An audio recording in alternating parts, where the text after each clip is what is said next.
No piano in church. We must admit that the ears of modern men hear guitar and piano as instruments of popular music, writes acclaimed Catholic composer Mark Nowakowski. The more our popular culture devolves into profanity, the more inappropriate these instruments become for the liturgy, whereas the traditional sacred music and instruments of the Church simply sound even more sacred to us as a matter of cultural contrast. Nowakowski, who holds a doctorate of musical arts and is an associate professor of music, argues that it is the acoustic nature of the piano, along with contemporary cultural considerations, that renders it unfit for use in the Mass. While the piano is a great cultural accomplishment, most people do not come to Mass with Chopin preludes and Beethoven sonatas echoing in their collective memory. For most people in our culture, the piano, like the guitar, is a bright and rhythmic accompaniment instrument for popular song. It is the instrument of salons, to use a papal term, and is tied more to entertainment than contemplation.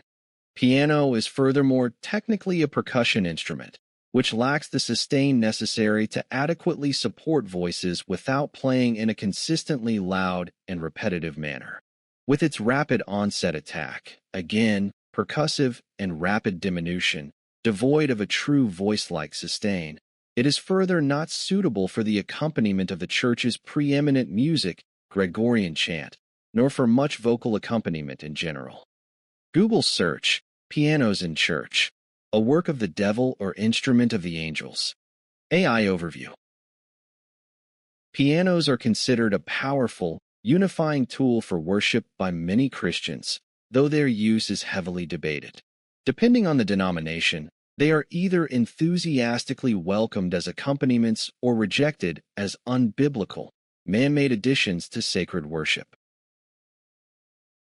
The debate regarding whether the piano belongs in church hinges on several specific religious and historical factors. Arguments against. The saloon stigma. In the late 19th and early 20th centuries, pianos were strongly associated with secular establishments like saloons and dance halls. Because of this, early churchgoers often viewed the piano as a lewd instrument and inappropriate for sacred spaces. Biblical literalism. Certain denominations, such as the Church of Christ, do not use instruments at all, relying instead on a cappella singing. They argue that the New Testament strictly commands singing and making melody in your heart, rather than playing physical instruments. Historical liturgy. Even in traditional denominations that favored instrumental music, the organ was the instrument of choice. For example, Pope Pius X explicitly forbade the use of the piano in Catholic churches in 1903, declaring it a profane instrument unfit for the liturgy. Arguments for. Revivalist roots. The piano eventually gained widespread acceptance during the Billy Sunday revivals of the late 1800s and early 1900s, as evangelists recognized its ability to lead large congregations and connect with unchurched populations. A symbol of joy. While a few traditional or Orthodox communities avoid instruments altogether, many Christians embrace the piano as a beautiful, versatile tool that guides harmonies and facilitates community participation. Spiritual power. Some theological perspectives argue that music, including piano playing, was actually invented by God for worship and is an essential expression of praise. Ask anything. Tell me more. To understand how the piano went from a saloon instrument to a church staple, we have to look at how different Christian traditions view the Bible, history, and the purpose of music. The split over the New Testament. The biggest divide in Christianity regarding instruments comes down to how different churches read the New Testament. The silent command argument. Groups like the Churches of Christ or Primitive Baptists use a rule of interpretation called the regulative principle. This means if the New Testament does not explicitly command it, it is forbidden. They point out that while the Old Testament mentions harps and lyres in the Jewish temple, the New Testament only mentions singing, such as in Ephesians 5 verse 19. Therefore, they believe adding a piano alters God's specific plan for worship. The freedom of expression argument. Most Protestant, Catholic, and evangelical churches believe that instruments are acceptable as long as they serve the ultimate goal of worshiping God and building up the community. They view the piano as a neutral tool, neither holy nor evil on its own, that becomes sacred based on how and why it is played. The Great Battle, organ versus piano. For centuries, the pipe organ was the undisputed king of church music. When the piano became popular in the 1800s, it sparked a massive cultural war inside church walls. Why the organ was preferred? The organ creates a sustained, continuous sound that mimics the human voice. It fills a large room smoothly, which traditional churches felt created an atmosphere of fear, awe, and reverence for God. Why the piano was feared? The piano is a percussion instrument. Sound is made by hammers striking strings, creating a sharp, rhythmic attack. Early church leaders felt this rhythmic beat was too theatrical, too emotional, and reminded people of secular pop music rather than the majestic, timeless nature of God. The revival that changed everything. The piano finally won its place in mainstream churches through the American revival movements of the late 19th and early 20th centuries. Evangelists realized that pipe organs were too expensive for small towns and impossible to move around. The piano was portable, affordable, and excellent at keeping a fast, energetic beat. Musicians used the piano to lead high-energy, emotional hymns that drew massive crowds. This shifted the view of the piano from a tool of the devil to a powerful instrument for winning souls.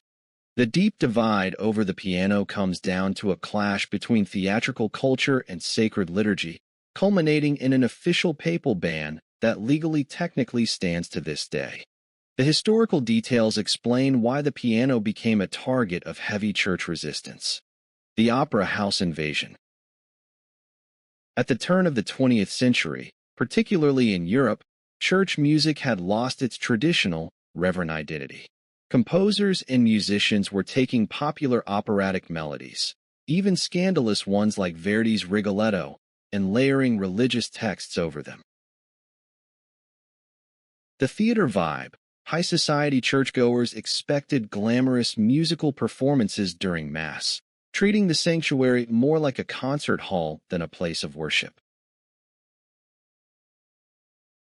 The piano's role. Because the piano was the primary instrument for opera rehearsal, theater composition, and secular high society entertainment, its dramatic, expressive, and highly emotional sound was seen as the driving force behind this theatrical invasion. The Papal Ban of 1903. To combat this, Pope Pius X issued a strict decree in 1903 titled Tra le Sollecitudini, among the concerns. He sought to strip the worldly, distracting, and entertainment-driven elements out of public worship. In the document, he explicitly wrote, "The employment of the piano is forbidden in church, as is also that of noisy or frivolous instruments such as drums, cymbals, bells, and the like." The theological reasoning was exact. The percussive attack. The piano relies on hammers hitting strings, causing a sharp, immediate volume spike that quickly fades away.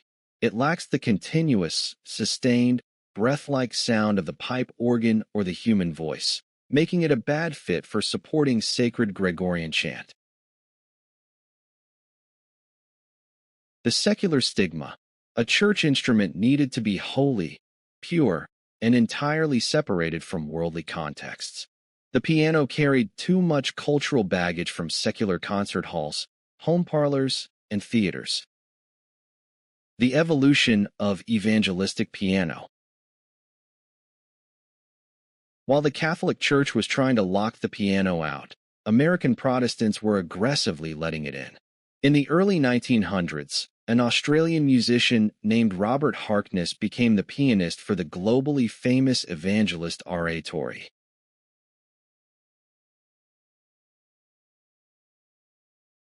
Harkness realized that traditional classical piano playing did not work for stadium-sized revival crowds. He invented a brand new style of church playing called evangelistic pianism. It borrowed from a jazz style known as stride piano, using massive chords in the right hand and large, leaping octave jumps in the left hand to keep a heavy, energetic, driving rhythm.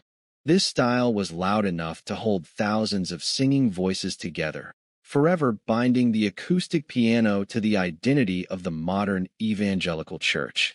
Ask anything. Tell me more. The debate over the piano eventually paved the way for the contemporary Christian music, CCM, wars of the late 20th century. When the guitar and drum kit arrived in sanctuaries in the 1960s and 70s, the exact same arguments used against the piano were recycled, but with much higher stakes. The modern musical landscape of the church evolved through this next wave of conflict. The Jesus movement and the folk explosion. In the late 1960s, a massive spiritual revival called the Jesus movement swept through the United States, converting thousands of counterculture hippies to Christianity. The cultural clash. These new believers brought their acoustic guitars, folk style, and rock rhythms into the church. The resistance. Traditional churchgoers who had fought for the piano decades earlier were now the ones horrified. To them, the acoustic guitar was the instrument of anti-war protests, bohemian lifestyles, and secular radio. The drum kit as the new work of the devil.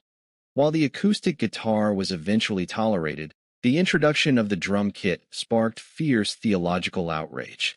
Critics argued that the driving, syncopated rhythm of a rock beat was inherently sinful. The sensual beat argument. Prominent ministers and Christian authors argued that certain rhythms physically manipulated the human body. They claimed heavy backbeats bypassed the spirit and the mind, directly appealing to the flesh and inciting base emotions. The pagan association. Opponents frequently claimed that rock beats were derived from pagan tribal rituals designed to induce trances, making them spiritually dangerous for a Christian worship service. The modern compromise. The worship war solution. By the 1990s, these intense arguments led to what historians call the worship wars. Instead of resolving the debate, many churches split their communities structurally to keep the peace. This gave birth to the multi-service model used by millions of churches today. Traditional services feature the organ, choir, robes, and classic hymns to preserve historical reverence. Contemporary services feature full rock bands, electric guitars, drums, stage lighting, and modern pop-style worship songs to maximize cultural relevance. Blended services attempt to mix both styles, often using the piano as the musical bridge because it is now viewed as a safe, neutral middle ground by both camps. Today, what was once condemned as an instrument of the theater and the saloon is widely seen as a traditional foundational element of church music. Ask anything. Isn't it also true that the church at one time banned polyphony? Does this relate? Yes, the Catholic Church did heavily restrict and nearly ban polyphony during two major moments in history. This historical struggle directly relates to the piano controversy, because both debates stem from the exact same institutional fear that complex musical innovation destroys the sacred meaning of the text. The 14th century ban. Pope John XX in 1324, Pope John XXI issued an official papal decree called Docta Sanctorum Patrum, the teachings of the Holy Fathers. At the time, French composers were pioneering a style called Ars Nova, New Art, which introduced complex rhythms and multiple independent vocal lines, polyphony, over traditional Gregorian chant. The Pope's complaint. He argued that singers were cutting up melodies, adding slippery notes, and creating a chaotic wall of sound. The restriction: he strictly ordered that church music must return to monophonic singing, unison chant. He allowed simple harmonies only on special feast days, provided the main melody remained completely clear. The 16th century Nearban, the Council of Trent. 2 centuries later, polyphony had become so dense and intertwined that it was impossible for congregations to understand what the choir was actually saying. During the Council of Trent, 1545 to 1563, Catholic leaders aggressively debated banning polyphony entirely to clean up the Mass. Legend holds that the composer Giovanni Pierluigi da Palestrina saved church music by composing the Missa Papae Marcelli. He proved to church officials that multiple vocal parts could sing beautifully together without burying the sacred words. While the story is partly romanticized, the council did rule that music must be written so the words are perfectly intelligible. How polyphony and the piano relate. The arguments used against polyphony in the 1300s and 1500s are the direct theological ancestors of the arguments used against the piano in 1903 and the drum kit in the 1970s. The connection lies in 3 recurring patterns. Text over texture. Traditional church hierarchy believes that music exists solely to serve the Word of God. In polyphony, words got lost in the weave of voices. For the piano and drums, words got lost behind the driving, percussive rhythm. The fear of lasciviousness. Both Pope John XXI in 1324 and Pope Pius X in 1903 used the word lascivious or sensuous to describe the new music. The Church consistently worries that complex rhythms or intricate harmonies appeal to the physical senses of the listener rather than the spiritual mind. The secular threat. Just as 20th century churches worried about rock and roll invading the sanctuary, 16th century bishops were angry that church choirs were taking popular secular tavern songs and using them as the baseline melodies for their complex polyphonic masses. History shows that every time church music becomes more complex, theatrical, or energetic, institutional authorities attempt to strip it back to keep worship pure, predictable, and focused on the holy text.